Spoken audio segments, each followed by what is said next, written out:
हमारे साथ संयम मेहरा हैं, पूर्व चेयरमैन हैं जीजेसी से। अब सबसे पहले आप बताइए संयम मेहरा जी, क्या लग रहा है आपको टीआरक्यू आवंटन में क्या छोटे ज्वेलर्स की अनदेखी बार बार हो रही है? फिर ऐसे में लेवल प्लेइंग फील्ड कैसे मिलेगा उनको? नमस्ते जी। नमस्ते शुभमन सर। जी। देखिए, जो पहले एक 2023 के अंदर 17 अप्रैल को जो 6 पब्लिक नोटिस नंबर 6 निकाला था, उसके अंदर ये जो पहले 25 करोड़ रुपीस की लिमिट थी, जिसके अंदर जिसकी नेटवर्थ 25 करोड़ रुपीस के ऊपर होगी, उसको ही टीआरक्यू गोल्ड दिया जाएगा। वो 2023 के नोटिस से ये हटा दिया था। लेकिन जो 1600 लोगों ने लाख रुपया अप्रोक्सीमेटली 1600 लोगों ने जो लाख रुपया भर के टीआरक्यू गोल्ड की मांग की थी, उसके अंदर वो पूरी नहीं हो पाई, उनको गोल्ड नहीं मिला है। और जो मेजर बिग प्लेयर्स हैं उन्हीं को गोल्ड मिला है। एमएसएमई जितने भी लोग हैं, मैन्युफैक्चरर्स हो गए, रिटेलर्स हो गए, उन्हें भी गोल्ड नहीं मिला है। जीजेसी ने एक लेटर लिखी है मिनिस्ट्री को, और उनको ये भी बोला है कि एफटीए को, अच्छा ये जो एफटीए दुबई में सेपा के थ्रू हुआ है, उसके अंदर 1% के अंदर जो गोल्ड इंडिया के अंदर 200 टन के ऊपर, 200 टन के आसपास जो आ रहा है, वो बहुत पॉजिटिव मूव है। लेकिन वो जो गोल्ड है वो बाकी जो ज्वेलर्स हैं, जो एमएसएमई ज्वेलर्स हैं, उनको भी गोल्ड मिलना चाहिए। जो 2023 के सर्कुलर के हिसाब से, ये सोच से आगे बढ़ते हुए हमने लिखा है कि इसके ऊपर एक पुनर्विचार करना चाहिए डीजीएफटी को, और एक सोच बनाकर जो बाकी ज्वेलर्स हैं उनको भी गोल्ड मिलना चाहिए। इसके बारे में लेटर हमने डीजीएफटी के अंदर लिखी है, और अब हमें लगता है कि आने वाले टाइम के अंदर इसका पॉजिटिव रिजल्ट आएगा, जहां से छोटे ज्वेलर्स को भी सेपा में एमएसएमई के अंदर 1% लोअर रेट के अंदर गोल्ड वापस मिल सके।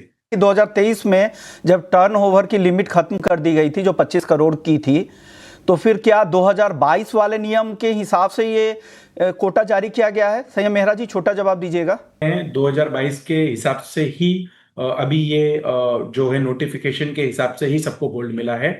2023 के नोटिफिकेशन को ऑनर नहीं किया गया है। आपसे मेरा सवाल ये था कि आईएबीएक्स के पास छोटे ज्वेलर्स को तो कम से कम उससे राहत मिलनी चाहिए। 2.5 लाख रुपए उनको वहां भी जमा करना है, 1 लाख रुपए यहाँ पे डीजीएफटी के पास भी जमा करना है, फिर इतने रकम वो क्यों फंसाएंगे सर? नहीं, मैं एक बात आपको बता देता हूं कि आईबीएक्स के अलावा अगर आप टीआरक्यू का गोल्ड चाहते हैं तो बैंक के थ्रू या बाकी एजेंसीज के थ्रू भी मिल सकता है।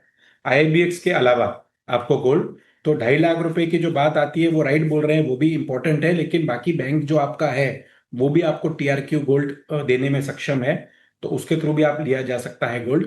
और दूसरी बात है कि ये 100% है कि काफी बुलियन डीलर्स को भी मिला है टीआरक्यू गोल्ड।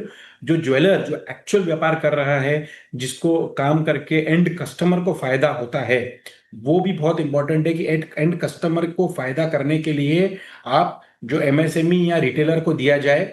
जो बड़े रिटेलर्स को भी ये टीआरक्यू गोल्ड के अंदर गोल्ड मिला है, उससे भी जो बाकी रिटेलर्स हैं वो कॉम्पिटिटिव एज में पीछे चले जाएंगे। तो सबके लिए सामान्य प्लेइंग फील्ड करना बहुत जरूरी है, और डीजीएफटी को सोचना चाहिए कि आने वाले टाइम के अंदर थोड़ा सा बांट के गोल्ड टीआरक्यू का बांटा जाए। संयम मेहरा जी, आपसे ही मेरा सवाल है, क्या फिर नए सिरे से कुछ नया कोटा फिर से जारी किया जा सकता है? इसमें देखिए, सुधार की आपके उम्मीद की जाए सामने क्या? हमने लेटर जीजेसी ने ऑलरेडी डीजीएफटी के अंदर लिखी है, और उसके साथ फॉलोअप भी चालू है कि हम इसके अंदर बाकी ज्वेलर्स को भी इन्वॉल्व कर सके। हम एक्सपेक्ट कर रहे हैं कि आने वाले महीने या 1.5 महीने के अंदर इसके अंदर पॉजिटिव रिजल्ट डीजीएफटी से आए, जिससे जो बाकी ज्वेलर्स हैं उनको फायदा हो। और आने वाले अगले साल के जो ट्रांचेस होंगे, उन ट्रांचेस के अंदर जो 200 टन का हमारा कमिटमेंट है एफटीए के अंदर, आने वाले टाइम के अंदर वो बांट के बाकी ज्वेलर्स को भी दिया जाए। शुक्रिया, आपने वक्त दिया और इस अहम मुद्दे पे अपनी राय रखी। शुक्रिया सर।